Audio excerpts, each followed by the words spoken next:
In the very early days of the Xbox 360, there was one game that kept gamers coming back for more thanks to its simple yet highly addictive gameplay.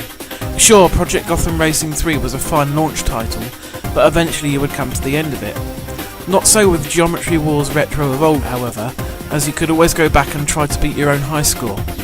It was essentially an update to the classic twin-stick shooters of old, such as Robotron 2084, spruced up with some funky graphical tricks, yet still traceable in its lineage to classic vector games.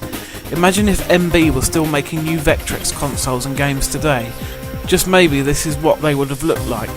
I remember reading at the time that the fancy warping of the background grid and the particle effects flying everywhere were only possible thanks to the power of the Xbox 360, and the game couldn't be replicated elsewhere. Yet along came the British development studio Kuju and proved everyone wrong with today's hidden gem, Geometry Wars Galaxies. Not only does the Wii version do everything that a downloadable 360 title did, it also does a whole lot more besides. They even released a version for the DS, though that one is a tad compromised due to some unfortunate slowdown. What exactly makes this spin-off game better than the original though? Let's take a look.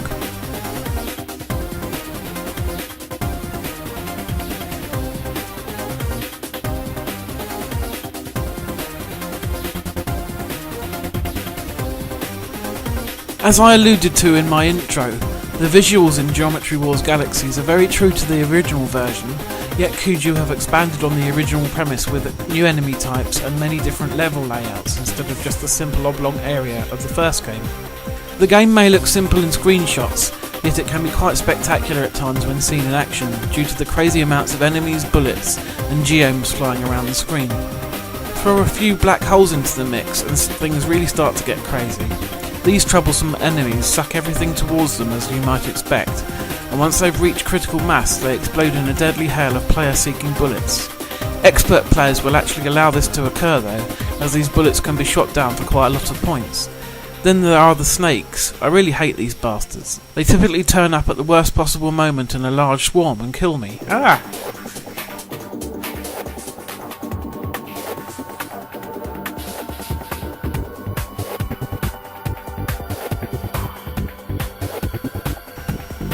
The music in the Geometry Wars series consists of some nice techno beats which get the blood pumping nicely. It's not spectacularly good stuff, but not particularly offensive on the ears. The sound design is where things get rather clever though. Each enemy has its own unique sound, so expert players could probably shut their eyes and be able to tell what's just appeared on screen. This can be helpful in some of the new larger stages that have to be scrolled.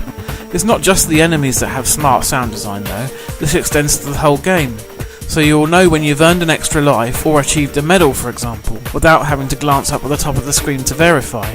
Very handy. Too many games overlook things like this, so Geometry Wars Galaxies is to be commended.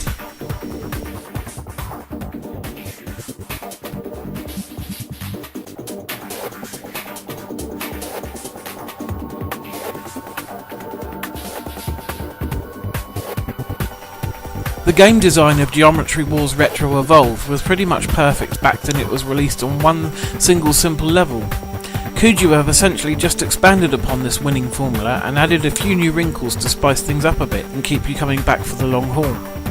Firstly, there's the multiplier. Now, as you collect the little white diamonds dropped by slain enemies called geomes, you will gradually increase your multiplier all the way up to times 150. Should you die, it's reset all the way back to times 1. Seeing as some of the gold medal targets can be ridiculously high on the tougher planets, getting your multiplier up to the max and then staying there for as long as possible is vital to your success. Connected to this are the new drones,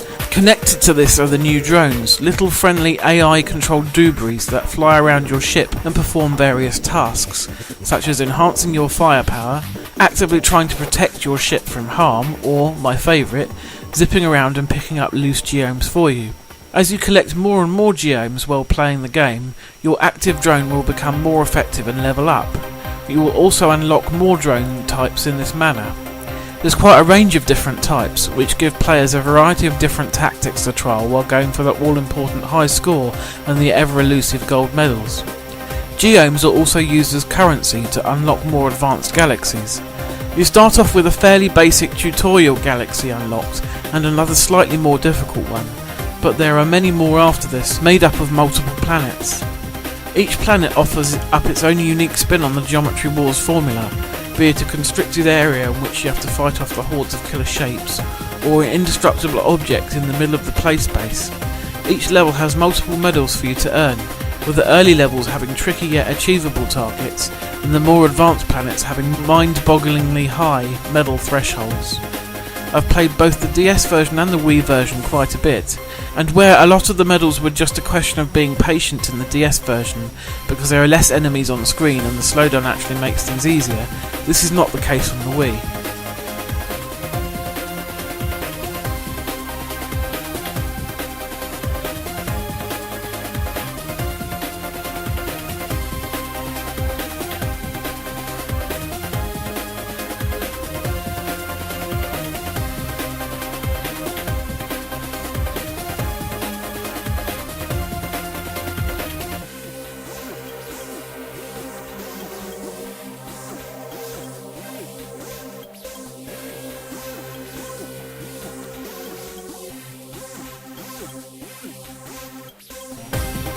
The original Geometry Wars Retro Evolved was already endlessly replayable in theory, as it was an old school arcade style high score chasing game. The vast range of new levels and deeper gameplay ensure that you won't get bored of Galaxies for a long time though. While I might not spend hour upon hour at a time playing the game, it's one that I'm constantly coming back to for a quick fix.